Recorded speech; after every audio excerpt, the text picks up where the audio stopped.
ان کو اس نہج پر لے جایا گیا کہ جہاں پر یا تو وہ خوف کے غلام بن گئے اور یا پھر ظلم کے ساتھی۔ اس طریقہ کار کی کامیابی طالبان کی اٹھان کی صورت میں ہم سب نے دیکھی۔ اس اٹھان کو ختم کرنے کے بعد ظاہر ہے ریاست اور حکومت نے کوئی نہ کوئی ایسا بندوبست کرنا تھا جس کے ذریعے ان اذہان کی تبدیلی کا کوئی رستہ اختیار کیا جائے۔ ہم نے قومی لیول کے اوپر کوئی بہت بڑی پالیسی نہیں دیکھی، حتیٰ کہ صوبائی لیول کے اوپر بھی آپ کو ذہنوں کو دوبارہ سے نارمل کرنے کی پالیسی کا اجرا ہوتا ہوا نظر نہیں آئے گا۔ سوات کے اندر ایک انیشیٹو لیا گیا، بنیاد پرستی کی طرف رجوع کرنے والے وہ لوگ جو بہت گھناؤنے جرائم کے اندر ملوث نہیں ہیں اور صرف مشکوک سرگرمیوں کے اندر ملوث پائے گئے، ان کو اس سینٹر کے اندر لے جا کر دوبارہ سے ان کی تربیت کی جانے لگی۔ اس سینٹر میں سے تقریباً 1200 کے قریب لوگ فارغ ہو چکے ہیں، اور یہاں کے چلانے والوں کا بیان ہے کہ فارغ ہونے کے بعد وہ مفید شہری بن گئے ہیں۔ یہاں پر کس قسم کا کام ہوتا ہے اور اس کا اثر کیا سوات، گرد و نواح کے علاقوں اور پاکستان بھر کے لیے مثال بن سکتا ہے یا نہیں، یہ ایک بحث طلب معاملہ ہے۔ اس سینٹر کی پہنچ محدود ہے، اس کے اندر تربیت تو دی جا رہی ہے لیکن اس میں بہت سے آپ کو جھول بھی نظر آئیں گے۔ انیشیٹو بہت اچھا ہے لیکن اس کا اثر اس ذہن کی تبدیلی کا باعث بنے گا یا نہیں بنے گا، اس کے اوپر ایک سوالیہ نشان موجود ہے۔ یہاں پر مختلف قسم کی تربیت دی جاتی ہے، شعبہ زندگی میں وہ تمام گر جو آپ کو روزی کمانے کے لیے مددگار ثابت ہو سکتے ہیں یہاں پر سکھائے جاتے ہیں۔ اس کے علاوہ یہاں پر تبلیغ کا بندوبست بھی کیا گیا ہے، مذہب کی وہ تشریح جس کے ذریعے طالبان نے یہاں کے لوگوں کے ذہن تبدیل کیے تھے اور ان کو اپنے تابع کیا تھا، اس ذہن کی تبدیلی کے لیے مذہب کا سہارا لیا جا رہا ہے۔ قاری صاحبان آ کر یہاں پر قرات بھی کرتے ہیں، اور وہ علماء جن کو ریاست اس سینٹر کے اندر لے کے آتی ہے لوگوں کو وہ تشریح بتلاتی ہے جو طالبان کی تشریح اسلام سے بالکل مختلف ہے۔ بغیر چھ وجہ نہ، بغیر چھ اسباب نہ، دو فساد نہ کرے، دو قتل نہ کرے، نو دو انسان قتل نہ کرے بلکہ دو پورا انسانیت تباہی ہو کرے۔ اسلام چاہتا دا اجازت نہ ورکے۔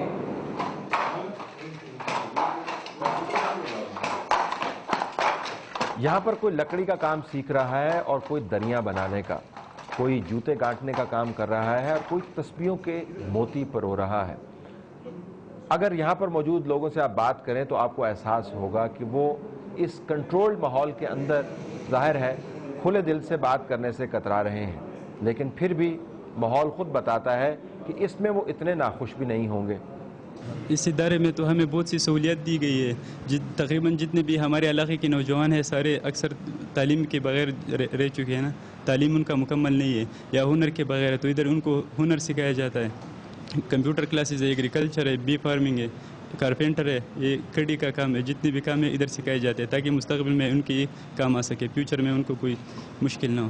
انشاءاللہ باہر جا کے ہر شکل میں جس شکل میں بھی ہم اپنی قوم کی خدمت کریں گے، اپنے جتنے بھی غیر تعلیم یافتہ نوجوان ہیں ان کو پڑھائیں گے، ان کو سکھائیں گے جتنا بھی ہم سے ہو سکا، اپنے جتنا علم ہم نے سیکھا ہے، جتنا پڑھا ہے ادھر یا سیکھا ہے وہ ان کو ٹرانسفر کریں گے۔ ہم جب ادھر آئے تو ہمارا آدھا مہینہ ہو گیا اور ابھی ہم ٹیلنگ بھی کر رہے ہیں اور ہم ادھر بہت خوش ہیں، اور جو ہمارے یہ پروگرام والے ہمارے ساتھ بہت اچھا تعاون کر رہے ہیں، اور یہ ٹیلرنگ جو ہے یہ ہمارے پاس جو شاگرد کام کر رہے ہیں نا، تو یہ لوگوں نے بھی ابھی بہت شوق سے کام سیکھ رہا ہے۔ یہ کہہ رہا ہے کہ ہم جب ادھر سیکھے گا اور باہر جائے گا اور اپنا اس کو جاب بنائے گا اور کام اپنی حلال رزق کمانے کے لیے ایک جاب کرے گا، سرائی کا کام۔ ہمارے مقصد زندگی کا تو یہ ہے کہ ہم جب انشاءاللہ ادھر سے جائے گا تو اپنا اچھا حلال روزی کمائے گا اور اپنے ماں باپ کا خدمت کرے گا اور اپنے محلے میں اچھا زندگی گزارے گا، اور مطلب ہے کہ سارے وہ لوگوں کو پتہ چل جائے گا کہ یہ بندہ کیسے بن گیا۔ اس لوگوں نے جو ہمارے ذہنوں میں جو بات ڈالی تھی